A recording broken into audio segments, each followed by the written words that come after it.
Good morning. I got up a few minutes ago, made myself a too hot tea. um, so good. So I decided last night when I couldn't sleep, taking an inventory on my life, kind of realized that yes, I have come so far in doing things that make me uncomfortable and frankly things that I never would have imagined doing a couple of years ago, including this, but even more so that I've gotten myself into a new comfort zone of selectively publishing things that I feel okay with. And my whole point of being online, because I despise the idea of lacking my own privacy and fear the idea of being fully known. The truth is, I can never be fully known. And if you hate me because of something that I said online, it's because you don't know me. So there's that out of the way. But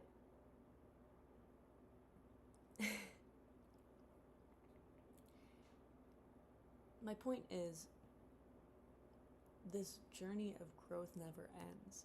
And I am so grateful to have started it so early, to have come so far so soon. But I'm not allowed to stop here. I'm not allowed to be slightly uncomfortable every time I post. I'm here for a reason. I'm doing this because I want to show people that it's safe and amazing to be their full, unapologetic, authentic self and still be loved. And well, if I get a lot of hateful backlash, it says a lot more about society than it does about me, first of all, and that's gonna have to change. So great, good to know. Let's work on this as a species, because clearly we're not being the communal beings we were meant to be, am I right? But people need connection, and in this day and age, I know so many people say this, but we're more connected than ever, yet we're so separate, and we're more overfed than ever, but we're the least enriched, and we're, the most stimulated, but the least in tune with our biology and our nervous system. So, at the risk of rambling on, because I'm not supposed to care or edit or, I don't know, the people that will resonate with my message are the people that are not dopamine maxing and will feel nervous system regulation from hearing me speak at a normal pace and be in a calm state rather than trying to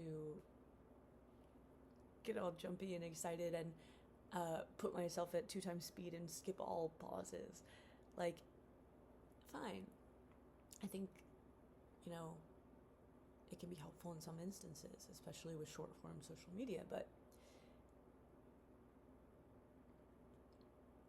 I think the whole point of maintaining what makes us human, because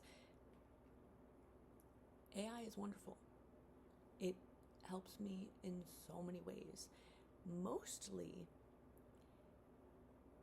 in a sense that it is my kind of like verification. Like, I'll be like, I think this is a good idea. You let me know. Should I be doing that? Maybe not. Maybe I should just be sure of my ideas, or not be sure and follow them anyway. But it is kind of like a coach, and it makes me a little sad because,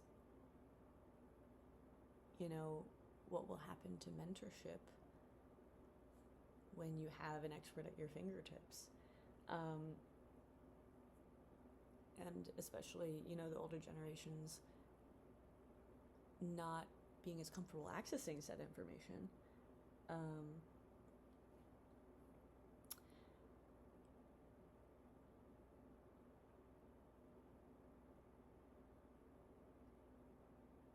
I don't know, I think there are certain things that just need to be human. Like,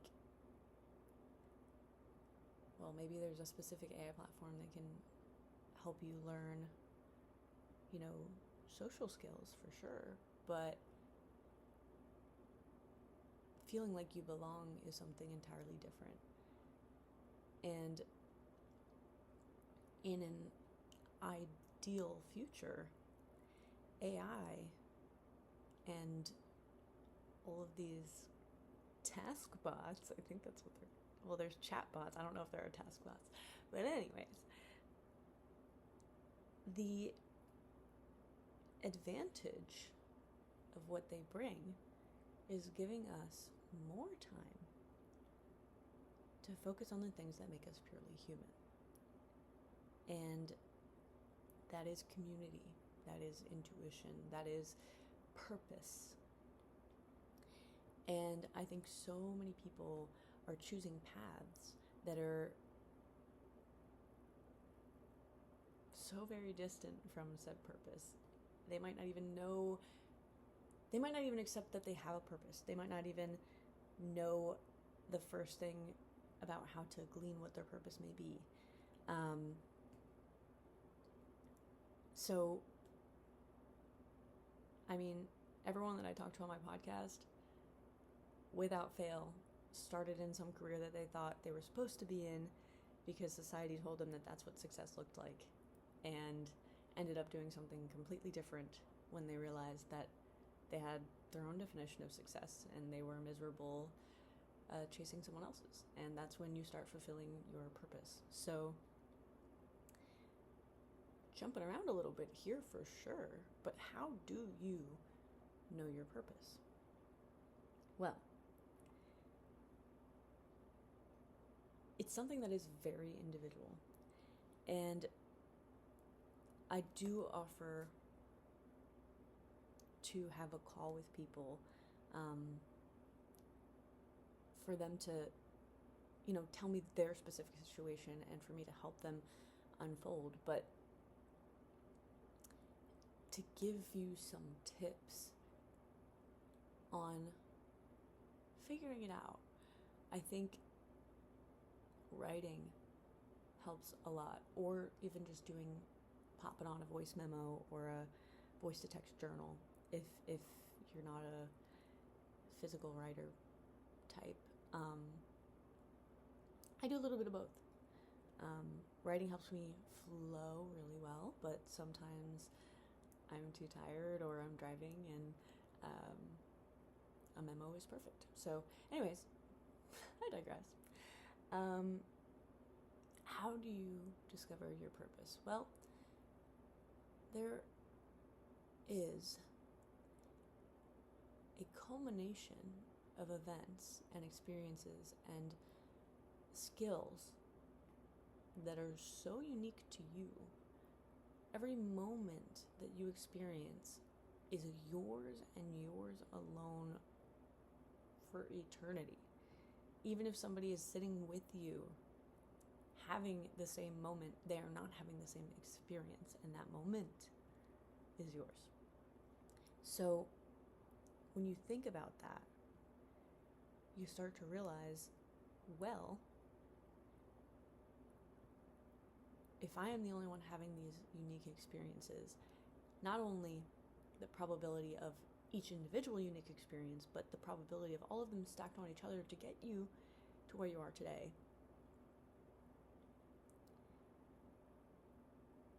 then you have a unique lens through which you see the world. You have a unique skill set and knowledge base, and you have unique passions and natural inclinations. So I think the biggest first thing that everybody needs to do is figure out what they've done in their lives or what they're continuing to do in their lives that is based on other people's definition of success. So many people go off to be doctors and lawyers because that's what their families want them to do. And they're not passionate about it at all. And it hurts their mental and physical health. And their patients are maybe even subliminally aware that they don't want to be there. So I think another thing is so many people believe, oh, that's been done already, or oh, that isn't a thing. Oh, guess what? There's so many things that weren't a thing that became a thing because somebody's purpose was that thing. And you have to be brave enough, and you have to be just a little delusional. But the universe rewards those who are delusional and go for it. That's the only way. It's the only way. So you think about the lessons that you've had in your life thus far. You think about the one thing that I found pretty helpful was like to sum up what would you say? Like the story or the message that each of my parents' lives were trying to tell. My dad's was a lot of moving through suffering, and he became cynical in many ways. And in the face of suffering, I now choose not to be cynical. I naturally cared so much what people thought. I was a people pleaser to the max, didn't know how to say no. And my dad was he would just say, you need to have an F it attitude, like F it. And I really have that today, and that is such a gift. And I think that the lessons from his life truly go for it, you only live once, F it.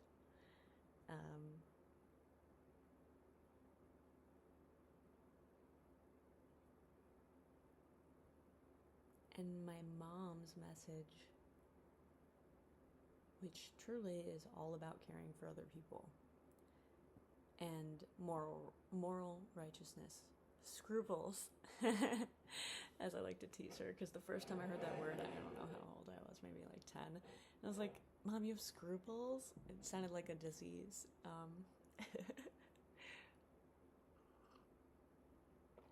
But anyway, the combination of not giving an F and having a very intense moral compass has set me up for very specific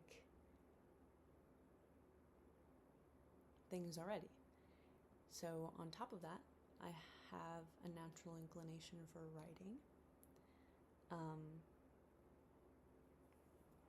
And I'm a systems thinker, so I've always enjoyed and, defaulted to connecting kind of everything that I've encountered. So like, even like I'll read a article about economics, and then I'll be like, oh my God, that's just like in biology. And then I'll, create kind of a system to explain that. And I think, the more systems connect, the more I'm gleaning kind of what the laws of the universe are. And it's just so fun and interesting. And, the subjects that I move toward the most are philosophy and psychoneuroimmunology, biology, genetics, quantum physics, consciousness, all of these things.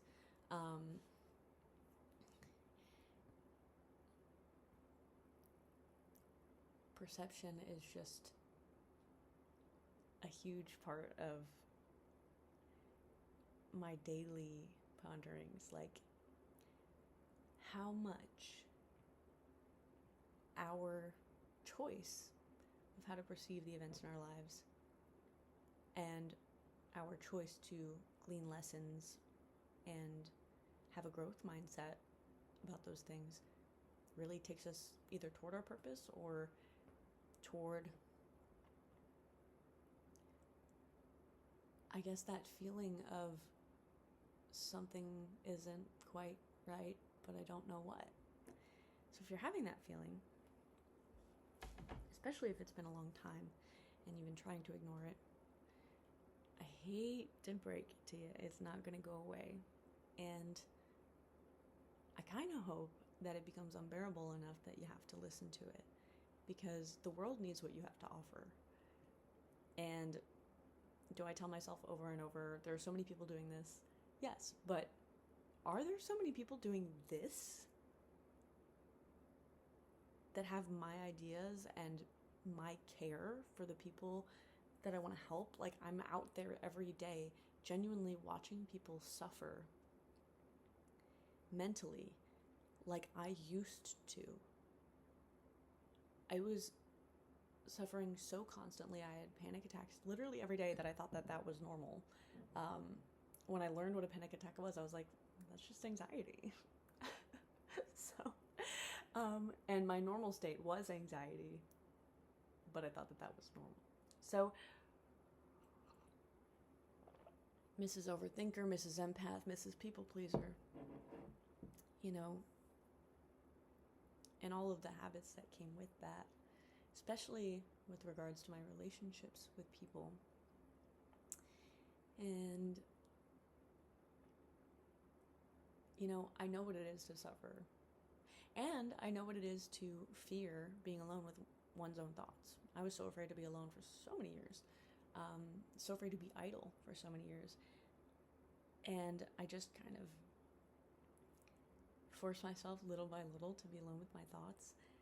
And it was kind of like, oh, this isn't that bad. Like, even if it is bad and I have to relive a traumatic experience, yes, my body's trying to protect me from reliving that, but maybe that's the worst of it and I can handle it. In fact, I already did. And so many of the epiphanies that I have. Why do you think so many people have their best thoughts in the shower? Because they are forced to not have their mind otherwise occupied. It's kind of a flow state in and of itself if you let it be. I used to, in high school, I was like consistently occupied. Either doing my sports, doing my work, going to bed. So when I would shower, just all of these ideas would flood into my mind. And I, to my mom's chagrin, really wanted to remember the things. And oftentimes it was poetry that came to me. And I would write it in conditioner on the shower glass. And eventually I did get a shower notebook, waterproof notebook. But I know that you've had that experience in some way or another, and you can beat yourself up all day for not being creative enough, but it's the conditions that you're giving yourself.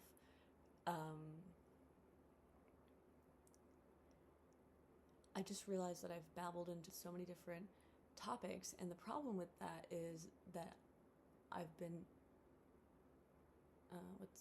advised to stick to one topic per video.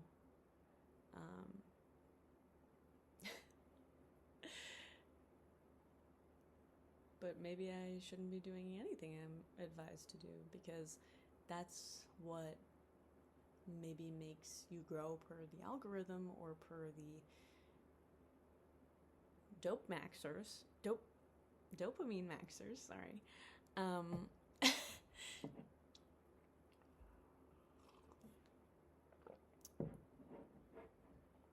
Dopamaxers. But I gotta be me. And what if me being me helps you be you? That's really my overarching goal. It's safe to be you. In fact, you will be loved for all of the quirks. Like, I didn't realize it for the longest time. I wanted to be perfect in every way. And the funniest thing is that I thought that I was doing a great job, but everybody's definition of perfect is different. Like, for some people, I was too quiet. You know what I mean? Like, for some people, I was too rigid. Now, when I see a perfectionist, I'm like, oh, please let loose. Like, please. So, like, because I know exactly what that looks like. Well, I don't remember what I was saying, so.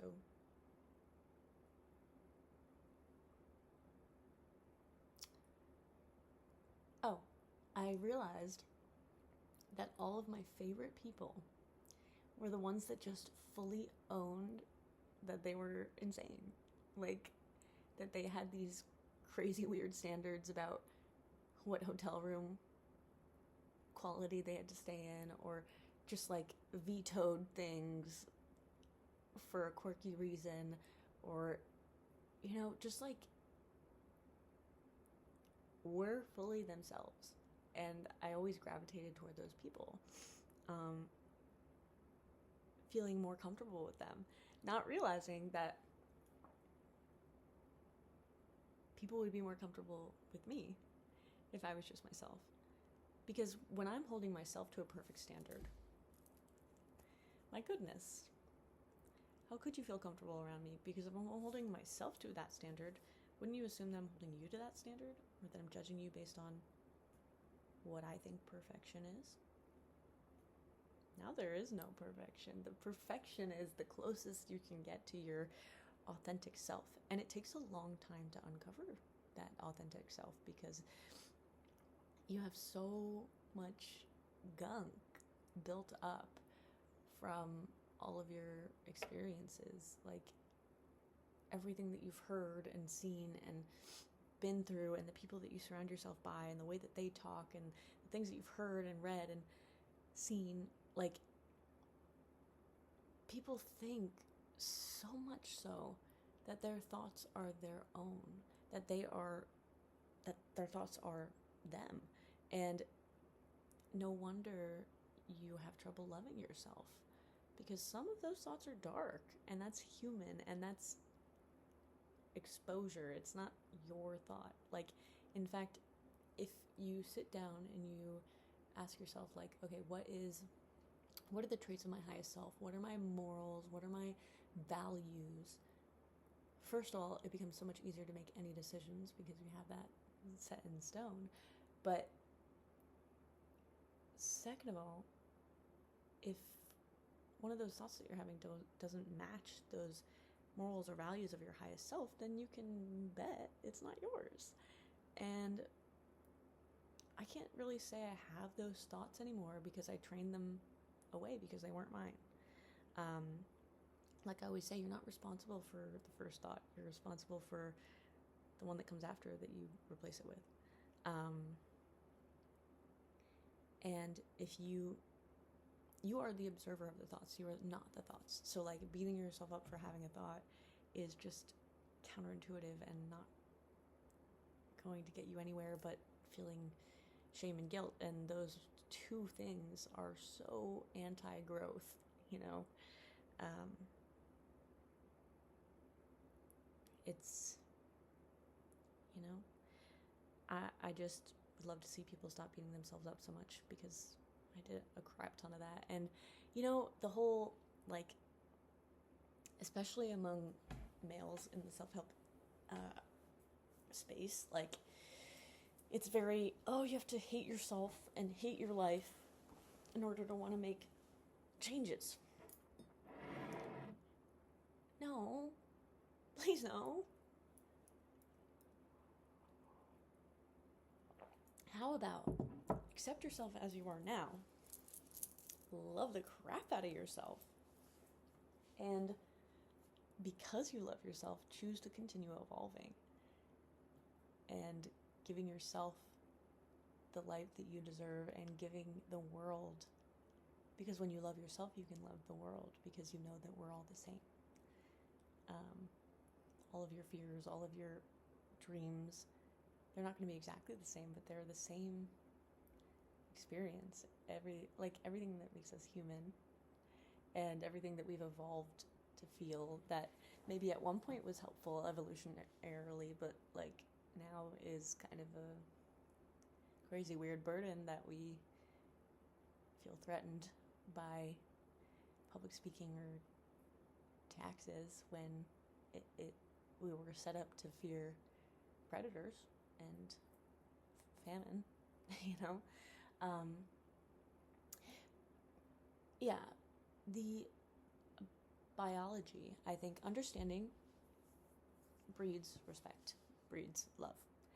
And I think once you understand your inner workings, your biology, your psychology, and you know what's yours and what isn't, you know what's just a product of evolution, and evolution in a body that can only evolve so quickly, being placed in a society that evolves exponentially faster, especially with the technology of today, and it's only going to get crazier. We can't expect our bodies to fully adjust, but we can, with the knowledge that our bodies are kind of still primitive in certain ways, be kind to them, understand them, love them, and help us help them help us, you know? This was seriously a full ramble, and this is what happens when I write articles, because I'm like starting to write an article, I'm like, oh my god, this would be better as a separate article, but this is a good idea, and then I'll start a separate article, and it's just like a whole thing.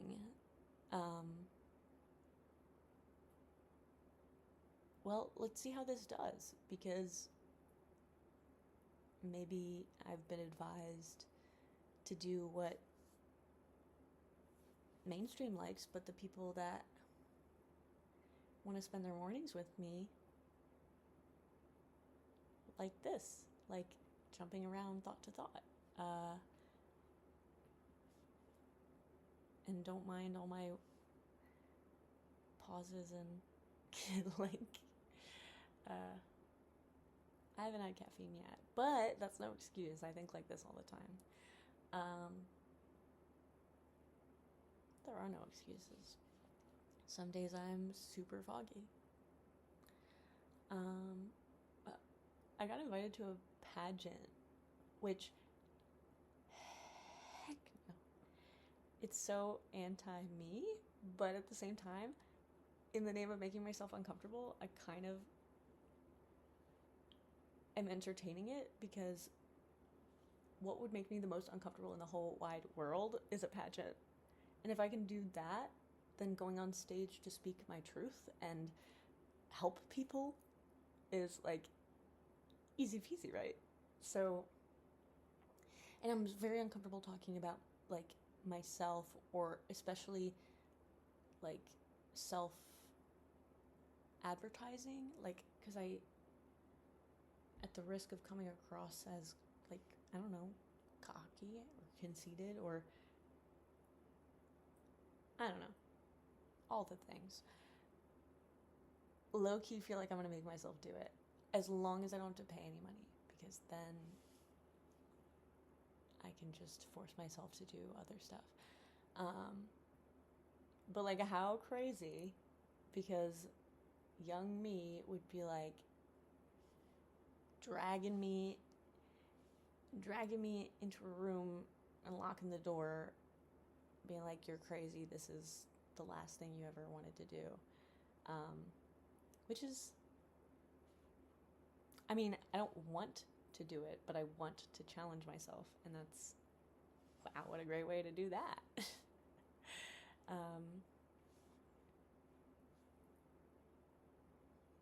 think it would help me develop a lot of the skills that I want to be a good leader. And if I can do it in that environment, I can certainly do it in one I really care about the message for. So, yeah, I've been hiding behind my pen, or my typing. I've been hiding behind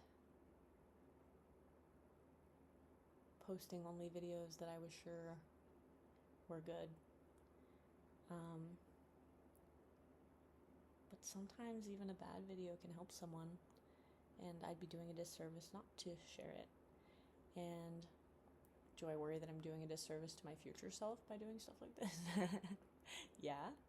But my future self is going to be even closer to my authentic self, and I don't think I'll ever regret something that embodies that. So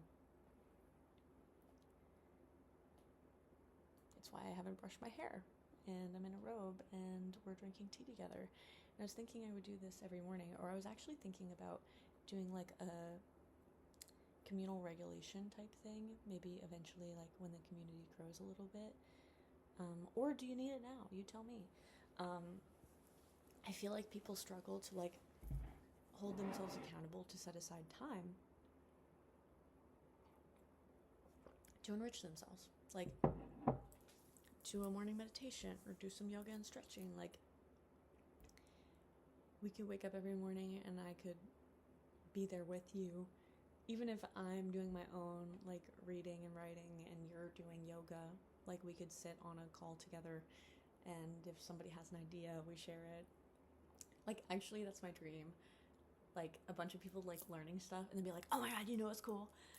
You know what I just learned? That's my dream. Or somebody like coming with a question like, where do you think science meets soul? And then we all, like, whoever has an answer come to mind jumps right in. Like a community. We are communal beings. And it might not look like it used to around the fire, but we can still feed that evolutionary need to belong and to be together.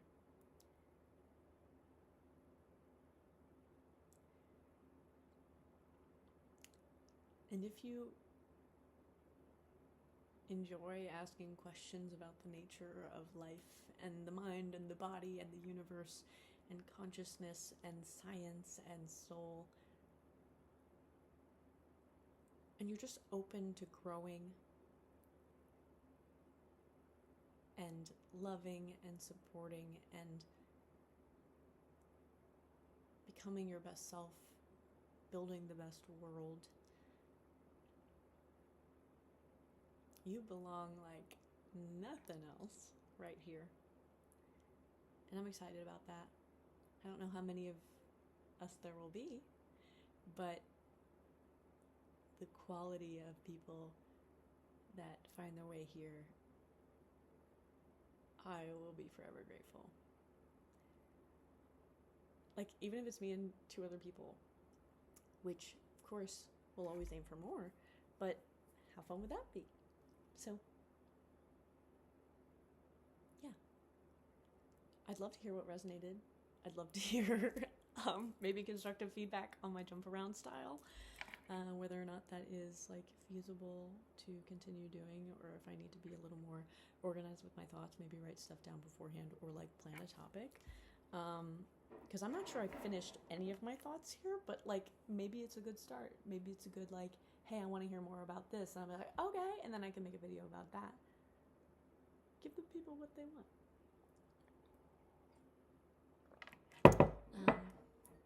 Yeah, happy hump day.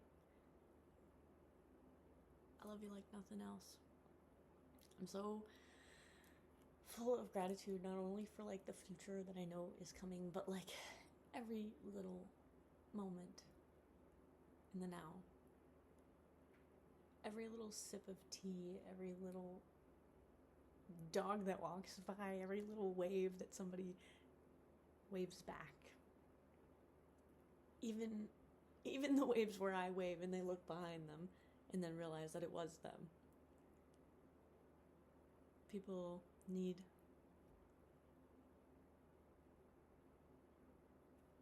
love and community and belonging and to be understood and to be accepted. And I'm not creating that space because I think it's what's gonna, I don't know, work on social media. I'm creating that space because I see a need for it.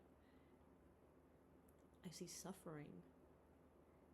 And I see an opportunity to show people that there is an entirely different way to live, an entirely different way to be existing inside of your mind, an entirely different way to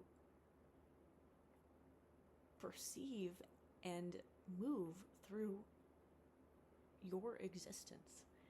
And it's not the type where it's like you have to be disciplined and eventually the habits will take root. Yes, there is some of that, like shifting your thoughts, and you know, it's not going to be easy at first and you do have to rebuild those neural pathways. But my point is, it is so much easier to do those things when you have those snap realizations of, oh, this is in my power.